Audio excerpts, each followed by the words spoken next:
In the last weeks, Ethereum has been the absolute top performer in all of crypto. It has done better than Bitcoin, better than Solana, better than most other altcoins, and that's because of demand by Wall Street. It's because of purchases happening through the Ethereum ETF.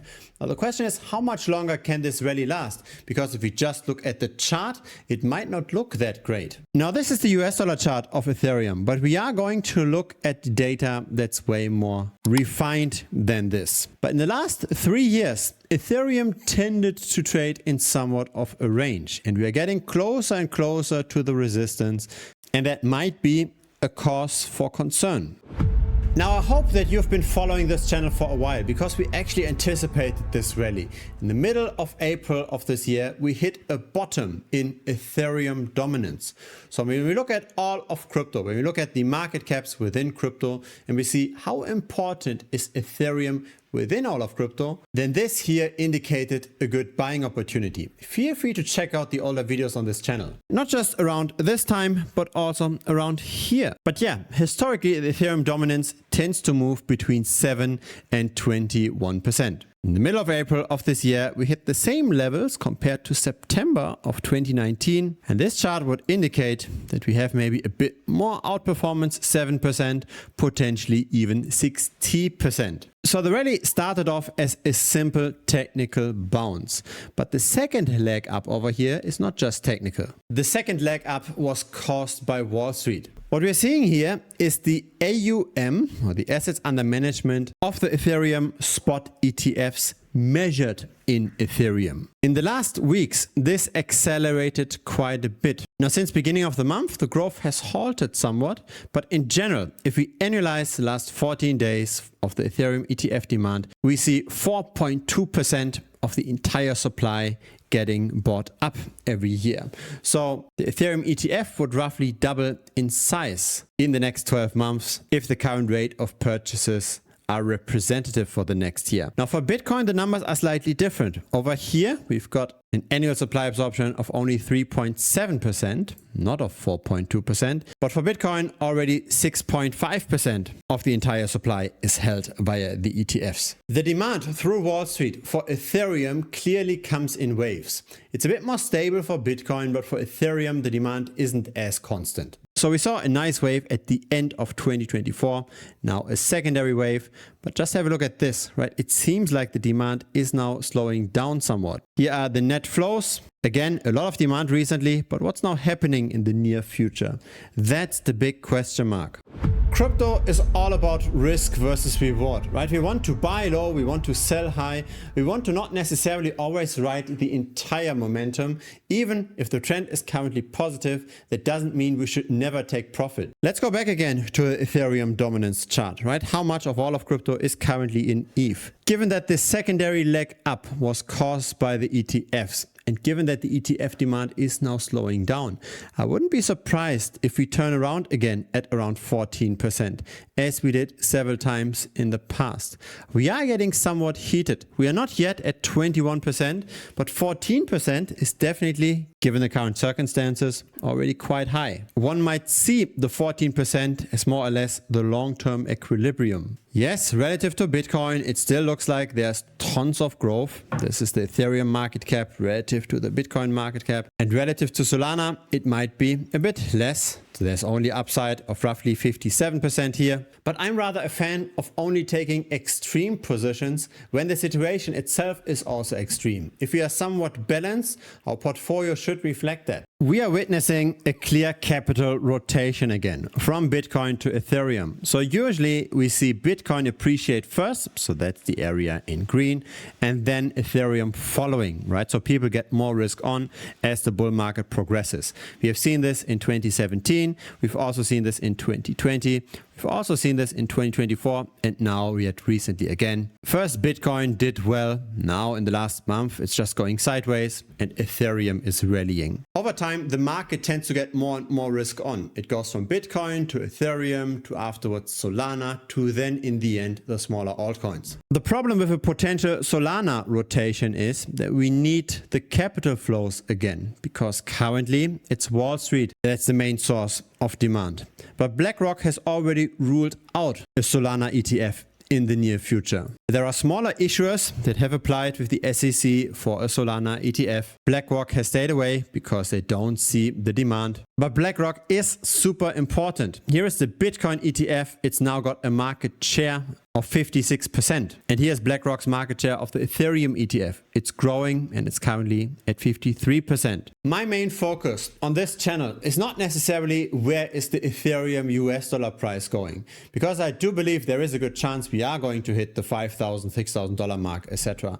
What I'm more interested in is what is the best bet within crypto, because I've got a diversified portfolio, right? I've got not just crypto, I've also got stocks and property and precious metals. The question for my crypto part of the portfolio is what's the best bet within crypto? And so I always think in terms of opportunity costs. I always wonder, does it make sense to be rather in Bitcoin or Ethereum or Solana or the altcoins? And many people get this twisted because they see charts like this, right? They see all the altcoins going up and they think because the altcoins are green, it's now altcoin season. The altcoins do better again. And while this is true for some individual assets that they outperformed Bitcoin and Ethereum, it is not true on a broader scale. So since Ethereum bounced, since its dominance went up, which started in the middle of April of this year, Ethereum did much better than the altcoins. This is a relative valuation chart of Ethereum's market cap relative to the others' market cap. Now, others simply measures the market cap of all the altcoins that are not in the top 10. So we now look at capital rotation between Ethereum and the altcoins and Ethereum. Many altcoins are directly connected, directly correlated to Ethereum because they are in the same liquidity pool. There's Ethereum on the one side, there's the altcoin on the other side. So when Ethereum goes up by 10%, the altcoins that are directly linked also automatically go up by 10% in US dollars. So it's the ratio between the altcoin and Ethereum that determines the price. And so a lot of this here, that this is green, has something to do with just Ethereum going up. But when we look at the actual capital rotation, how are people moving in and out of the altcoins from and to Ethereum, we actually get a much clearer picture. We see a potential floor, a potential resistance as well. And this gives us an idea when alt season might actually start. There might be an additional 20% or so of outperformance. And then the big question is what happens next? Because it's true that Wall Street through the ETFs is very unlikely going to buy Dogecoin and Floki Ino, etc. But what's also true is that the majority of crypto is still held outside of Wall Street. Only 4.5% of Ethereum supply is held by the ETFs.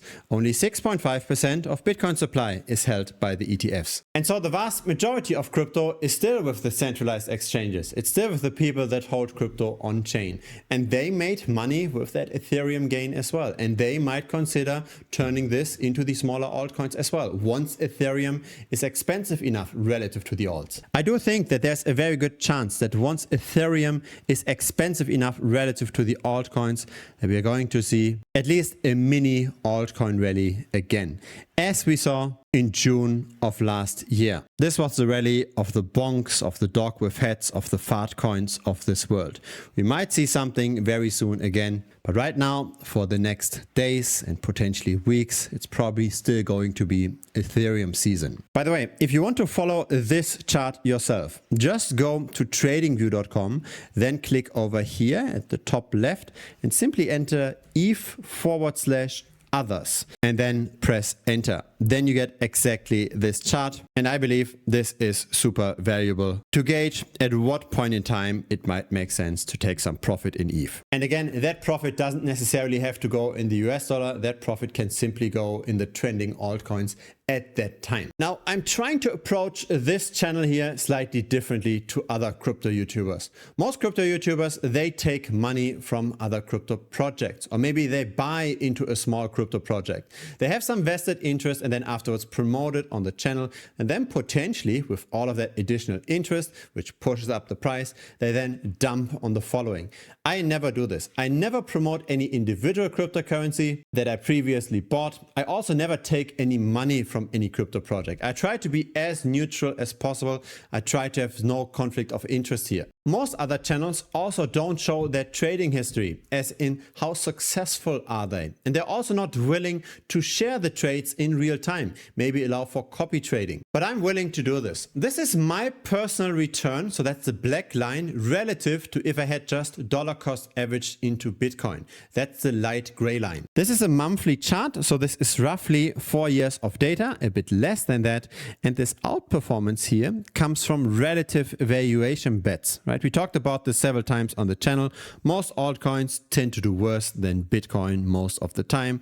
And we can make money from that, right? From all of that token inflation. When the insiders dump on the retail investor, when the KOLs dump on the retail investor, when the early venture capitalists, when they get their token allocation and then dump on the retail investor, then there's actually a chance to make money from that by betting on the altcoins to do worse compared to Bitcoin, Ethereum, and Solana. Because Bitcoin, Ethereum, and Solana doesn't have that much token inflation.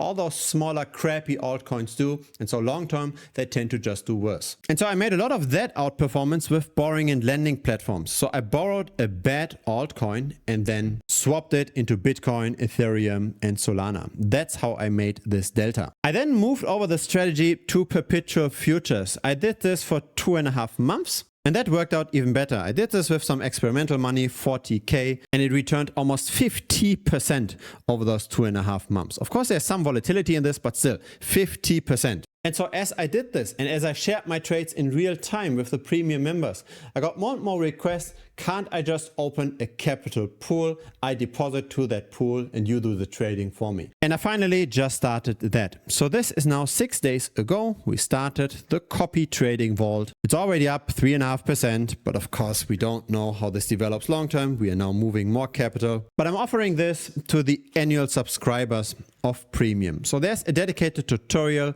how to deposit to the Bitcoin strategy copy trading vault. That's on the platform called Hyperliquid. It's an 18-minute video. It explains everything step by step. And then you don't have to follow the individual trades that I share, but instead you just get the exact same performance that I get. Both the gains, but also potentially the hard times. Nobody knows how this is going long term. It worked very well with borrowing and lending platforms. It worked very well on my first test initially. And I'm working hard that it will continue to work as I'm trading with your capital. But yeah, you can still execute the trades yourself. I'm still sharing this all in real time in premium. You can also discuss potential opportunities with the community. Right here are some example trades. But the active approach is for people that don't have as much capital, but that do have some time. So that's for the monthly membership. That's currently at $125 per month. If you don't have the time, then you can simply subscribe for the yearly membership. Then I will send you all the information how to enter the copy trading. And that's for people that have more capital, but of course less time. The yearly membership, by the way, also saves some money, $250 per year. So you're only paying for 10 out of 12 months. If it's your first time here, feel free to subscribe. I publish these regularly. A like would be very much appreciated as well. It helps the channel grow. See you next time on YouTube or see you in premium.